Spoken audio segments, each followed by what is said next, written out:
شروع کرتی ہوں اللہ کے نام سے جو بڑا مہربان اور نہایت رحم والا ہے۔ اب یہ احمق لوگ کہیں گے کہ ان مسلمانوں کو کس چیز نے ان کے پہلے قبلے یعنی بیت المقدس سے منحرف کر دیا ہے۔ تم کہہ دو کہ مشرق بھی اللہ ہی کا ہے اور مغرب بھی اسی کا ہے، وہی جس کو چاہے راستہ سیدھا بتا دیتا ہے۔ اور اسی طرح ہم نے تم کو سب امتوں میں افضل بنایا تاکہ تم لوگوں پر گواہ رہو اور تمہارا رسول تم پر گواہ رہا۔ وہ قبلہ جس طرف تم پہلے تھے وہ تو ہم نے اس لیے بنایا تھا کہ ہم معلوم کریں کہ کون ہمارے رسول کے ساتھ ہے اور کون پیچھے کو ہٹتا جاتا ہے۔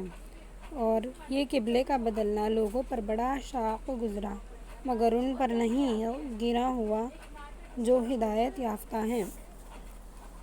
اور اللہ تو تمہارے ایمان کو ضائع نہیں کرتا۔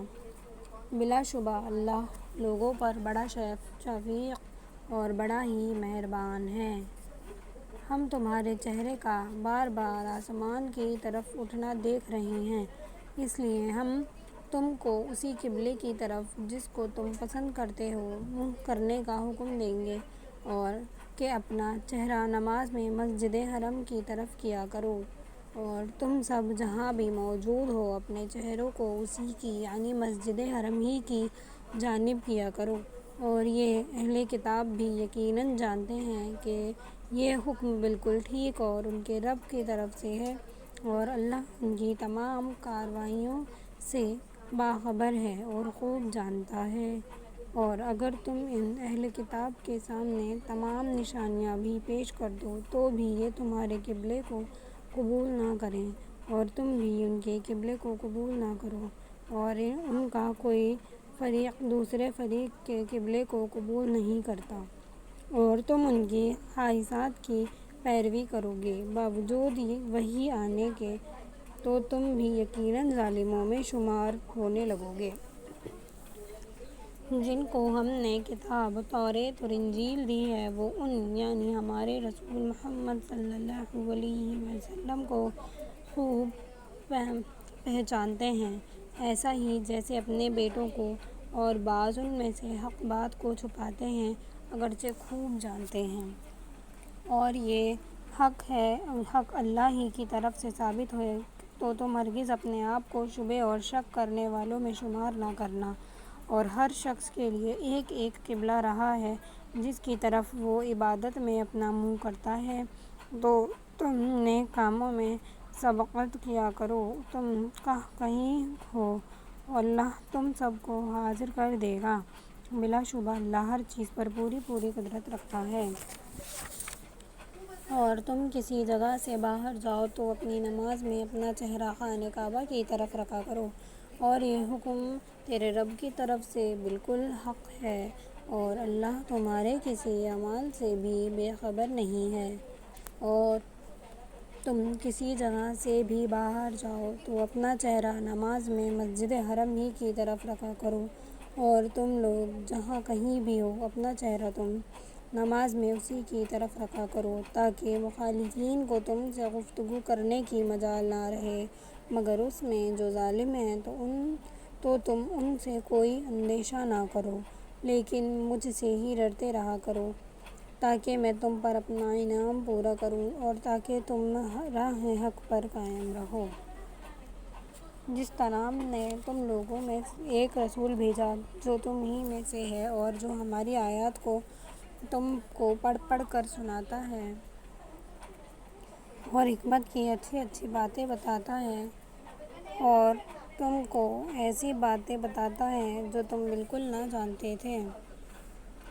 تو تم میری نعمتوں کو یاد کیا کرو، میں بھی تم کو عنایت سے یاد رکھوں گا، اور میری نعمت پر شکر کرو اور میری ناشکری نہ کرو۔ اے مومنو تم صبر اور نماز کے ذریعے میری مدد حاصل کرو، بلا شبہ اللہ صابرین کے ساتھ ہے۔ جو اللہ کے راستے میں قتل ہوئے جاتے ہیں تو ان کے بارے میں یہ نہ کہا کرو کہ وہ مردہ ہیں، بلکہ وہ تو ایک معزز اور ممتاز حیات کے ساتھ زندہ ہیں لیکن تم اپنے ان ہوس سے اس زندگی کا ادراک نہیں کر سکتے۔ اور ہم تم کو آزمائیں گے، کبھی خوف سے، کبھی بھوک سے، کبھی مال میں نقصان سے، کبھی جان کے نقصان سے، اور کبھی پھلوں میں نقصان سے۔ تو اے نبی، تم بشارت سنا دو صابرین کو کہ جب ان پر مصیبت آتی ہے تو کہتے ہیں کہ ہم سب تو اللہ ہی کی ملکیت ہیں اور ہم اسی کی طرف لوٹ کر جانے والے ہیں، اور صابرین ہی تو ہیں جن کے اوپر ان کے رب کی طرف سے خاص خاص رحمتیں ہوں گی اور عام رحمتیں بھی، اور یہی تو اپنے اللہ کے راستے پر چلنے والے ہیں۔ بلا شبہ کوہ صفا اور مروہ بھی اللہ کی نشانیوں میں سے ہیں، سو جو بیت اللہ کا حج یا عمرہ کرے تو اس پر کوئی گناہ نہیں کہ وہ ان دونوں پہاڑوں کے درمیان سعی کرے، اور جو خوشی خوشی کوئی نیک کام کرے تو اللہ اس کی بڑی قدر کرتا ہے اور اس کے خلوص نیت کو خوب جانتا ہے۔ جو ہماری نازل کردہ آیات کو جو خوب واضح ہیں اور راہ بتانے والی ہیں چھپا کر رکھتے ہیں، باوجود یہ کہ ہم ان کو کتاب الہی میں عام ان لوگوں پر ظاہر کر چکے ہیں، ایسے لوگوں پر اللہ بھی لعنت کرتا ہے اور دوسرے لعنت کرنے والے بھی لعنت کرتے ہیں۔ مگر جو توبہ کرتے ہیں، پھر اصلاح بھی کر لیتے ہیں، پھر اس کو ظاہر بھی کر دیتے ہیں تو ایسے لوگوں پر میں متوجہ ہوتا ہوں، اور میں ہی تو ہوں توبہ قبول کرنے والا اور بڑا رحم کرنے والا۔ البتہ جو کافر ہی ہیں اور کفر کی حالت میں ان کو موت آ جائے، ایسے ہی لوگوں پر لعنت ہے اللہ کی، اس کے فرشتوں اور سارے انسانوں کی۔ وہ ہمیشہ ہمیشہ اس لعنت میں رہیں گے، ان سے نہ تو عذاب ہی ہلکا ہوگا اور نہ ان کو کوئی مہلت دی جائے گی۔ اور تم سب کا معبود تو ہے ہی وہ جو معبود ہے تنہا، اس کے سوا کوئی معبود نہیں، وہی بڑا مہربان نہایت رحم والا ہے۔ بلا شبہ آسمانوں اور زمین کے بنانے میں اور یا کے بعد دیگری رات اور دن کے آنے میں، اور جہازوں میں جو سمندر میں چلتے ہیں آدمیوں کے فائدے کی چیزوں کو لے کر، اور بارش کے پانی میں جو اللہ آسمان سے برساتا ہے، پھر اس پانی سے زمین کو تر و تازہ کرتا ہے جو خشک پڑی تھی، اور ہر قسم کے حیوانات اس میں پیدا کر کے پھیلا دیے، اور ہواؤں کے بدلنے میں اور بادلوں میں جو زمین و آسمان کے درمیان معلق ہیں، یہ سب اللہ کی نشانیاں ہیں عقل والوں کے لیے۔ اور بعض لوگ ایسے بھی ہیں جو اللہ کے سوا دوسروں کو بھی اس کا شریک بنا لیتے ہیں اور اس کی بندگی کرتے ہیں، اور ان سے ایسی ہی محبت رکھتے ہیں جیسا کہ اللہ سے رکھنا ضروری ہے، اور مومنین تو اللہ سے ہی قوی محبت رکھتے ہیں۔ کاش یہ ظالم مشرکین جب کوئی دنیا کی مصیبت دیکھتے تو اس وقت سمجھ لیا کرتے کہ ساری قوت صرف اللہ ہی کو حاصل ہے، اور یہ بھی مان لیتے کہ آخرت میں تو اللہ کا عذاب اس عذاب سے زیادہ شدید ہوگا۔ جب وہ لوگ جن کے کہنے پر دوسرے چل رہے تھے ان لوگوں سے بیزار ہو کر صاف نکل بھاگیں گے جو ان کے کہنے پر چل رہے تھے، اور سب ہی اپنا عذاب خود ہی دیکھ لیں گے، اور آپس میں جو ان کے تعلقات تھے وہ بھی سب ٹوٹ جائیں گے۔ اتباع کرنے والے کافرین کہیں گے کہ کاش ہمیں ایک دفعہ بھی دنیا میں جانے کا موقع مل جائے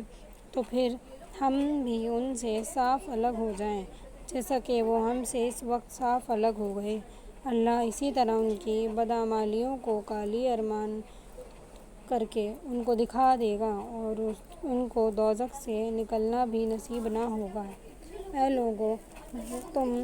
وہ چیزیں جو زمین میں تمہارے لیے حلال اور پاک ہیں کھاؤ اور برتو، اور شیطان کے قدموں پر مت چلو، در حقیقت وہ تمہارا کھلا دشمن ہے۔ وہ تم کو بری اور گندی ہی باتیں سکھاتا ہے اور کہتا ہے کہ اللہ پر ایسی باتیں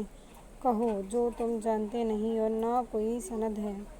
اور جب مشرکین سے کوئی کہتا ہے کہ اللہ کے حکم پر چلو تو کہتے ہیں نہیں، بلکہ ہم تو اسی پر چلیں گے جس پر ہم نے اپنے باپ دادا کو پایا ہے۔ کیا اگرچہ ان کے باپ دادا کوئی عقل ہی نہ رکھتے ہوں، اور نہ کوئی آسمانی ہدایت ہی رکھتے ہیں۔ اور کافروں کی مثال اس شخص سے ملتی ہے جو ایسی چیز کو آواز دے جو پکار اور آواز کے سوا کچھ سن نہ سکے۔ یہ بہرے ہیں، گونگے ہیں اور اندھے ہیں، وہ کچھ عقل ہی نہیں رکھتے جو سمجھ سکیں۔ اے مومنو، تم کھاؤ وہ پاکیزہ چیزیں جو ہم نے تم کو دی ہیں اور تم اللہ کا شکر ادا کرو اگر تم اللہ ہی کی بندگی اور عبادت کرتے ہو۔ اللہ ہی نے تم پر مردہ جانور، خون اور سور کا گوشت حرام کیا ہے، اور نیز جس چیز پر اللہ کے سوا دوسرے کا نام پکارا جائے حرام کیا ہے، البتہ جو ناچار ہو جائے، بشرط یہ کہ وہ نافرمان نہ ہو اور نہ حد سے آگے بڑھتا ہو، تو اس پر کوئی گناہ نہیں ہے۔ بلا شبہ اللہ تو ہے ہی بڑا معاف کرنے والا، بڑا ہی رحم والا۔ بے شک جو اللہ کی کتاب سے ان آیات اور ہدایت کو چھپاتے ہیں جو اس سے نازل فرمائی ہے اور ان کے بدلے تھوڑی قیمت حاصل کرتے ہیں، وہ اپنے پیٹوں میں الگ ہی بھرتے ہیں۔ تو اللہ نے قیامت کے دن ان سے بات کرے گا اور نہ ہی ان کو گناہ سے پاک کرے گا، اور ان کے لیے دکھ دینے والا عذاب الگ ہوگا۔ یہی وہ لوگ ہیں جو گمراہی کو ہدایت کے بدلے اور عذاب کو مغفرت کے بدلے خریدتے ہیں، سو یہ دوزخ کا عذاب کیسے برداشت کر سکیں گے؟ یہ اس لیے ہے کہ اللہ نے تو اپنی کتاب بڑی سچائی کے ساتھ نازل فرمائی، اور یہ کتاب کے اختلاف میں پڑ گئے اور ضد میں آ کر نیکی سے بہت دور ہو گئے۔